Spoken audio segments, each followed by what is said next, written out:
হচ্ছে আমরা এটা খাতা নিচে সংরক্ষণ করব। আপনারা চাইলে কোনো টানতে টানতে কি আনতেছো? আম্মু বাবা আম পাঠাইছে আম আনলাম। হ্যাঁ হ্যাঁ, কি যে ভার 10 কেজি চারতলা উঠাতে যাই আমার মাজার অবস্থা পুরো শেষ।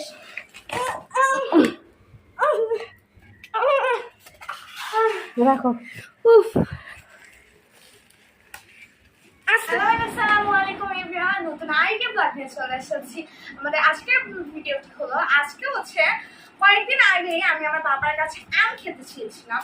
তো আমার পাপা করেছে কি, রাজশাহী থেকে আমার জন্য আম পাঠিয়েছে। তো আমটার নাম হচ্ছে গুলশা আম। তো আমি না এই আমটা বাস এই যে আমাদের আমগুলো, ওয়াও, প্রথমেই হচ্ছে একটা আম দেখতে পেয়েছি। আমটার কালারটা কিন্তু অনেক সুন্দর। এই যে আমাদের আমগুলো কিন্তু আঙ্কেল খুব সুন্দর ভাবে প্যাকিং। কি সুন্দর আম, ওয়াও, দেখেন কত সুন্দর। এটার সাইজটা কিন্তু রূপালী আমের মতো, কিন্তু দেখতে কত বেশি সুন্দর। আমটার যে একটা আলাদা স্মেল, এত সুন্দর। আর দেখো এই আমটা কত সুন্দর, কিউট কিউট, একটা আলাদা সাইজ এটার। আর আজকে হচ্ছে নিচে এই নিচে যে নিচে দেখেন দেখেন কত নিচেও। সুন্দর আম। হুম হুম হুম।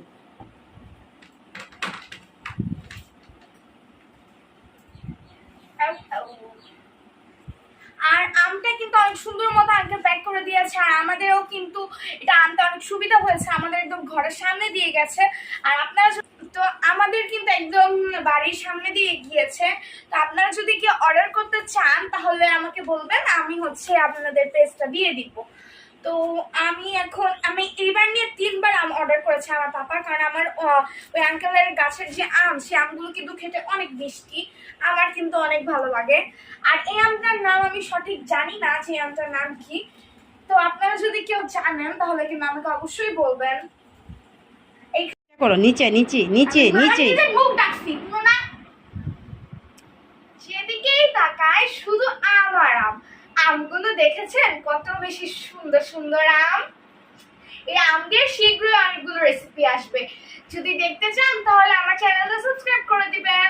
তো চলুন, অনেক তো হলো আম দেখা, এবার একটু খেয়েও দেখি আমগুলো খেতে কেমন। তো এই যে এখন আমি এই আমটা কাটি। আম পাঠিয়েছে আমার জন্য, মানে এবার এই বছর আমরা অনেক আম খেয়েছি। তো অন্ধকার ঘরে বা আলো বাতাস বন্ধ ঘরে সংরক্ষণ করতে পারেন। আজকে এই পর্যন্ত, বাই বাই।